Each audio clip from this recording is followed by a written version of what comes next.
elder care and why do you work with older people? So I never know how to answer the question because I don't really have a good answer, except that the first time I went into a nursing home, I was with a group of young girls and we were playing. We put up a little gymnastics meet in the middle of the dining room. And there was such a mood of gratitude and appreciation. I loved it. And so I never really questioned that feeling of love and care and gratitude.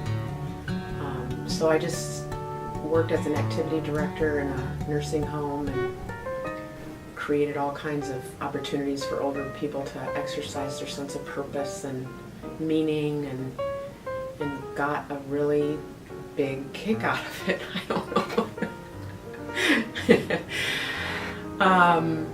And then, I think over the years I thought, well, maybe I could, run a nursing home better than the person that's running it.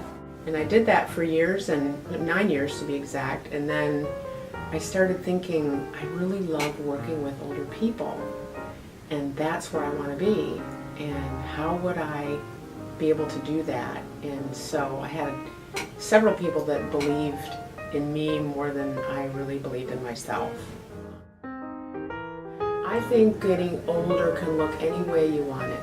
I think I've seen so many families and older people think that they have to do everything that outside healthcare professionals say. You got to go into the hospital, you have to go into rehab, you have to go home with home health, you have to do this, you have to do that. And I think what gets lost is that the idea that you can age any way you want. If you want to be at home, you can stay at home. If you don't want to move, you don't have to move. If you want to move, you can move. You can do whatever you want. If you don't want to go into the hospital, you don't have to go in the hospital. If you want to get out of the hospital, you've been there in there long enough, you can go.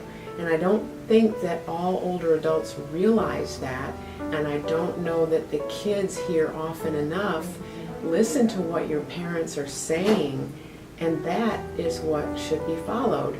And that actually is the least stressful way to go, because you don't have to wonder if you're doing the right thing or not. You know it because that's what's been communicated. I've had many, and I say many, I've had many clients that we have gotten discharged from the hospital because there wasn't anything that was going to be done that would be productive for them.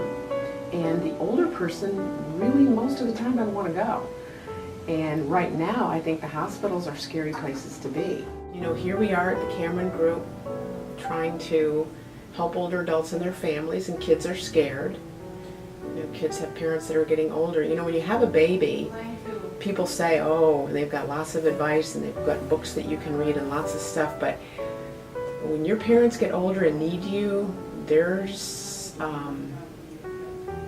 it's not really talked about until you're in the middle of it and you're really scared.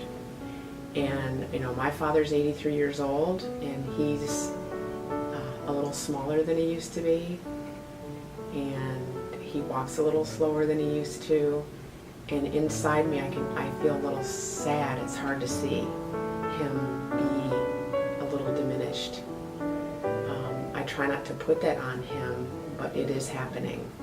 And so I know I'm going to be grieving long before the actual moment of death. Not that I think he's near that, but I'd like to think that we would remember that when we're working with the families, that it's not an easy thing to see a parent who's been so big and strong and guiding us to get smaller and more vulnerable and need us in a way that they haven't needed us before.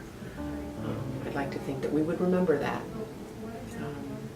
So I feel grateful every day to know that I'm right where I'm supposed to be with the people I'm supposed to do it with. So I'd like to think that we could say loud and clear, getting older can look any way you want it.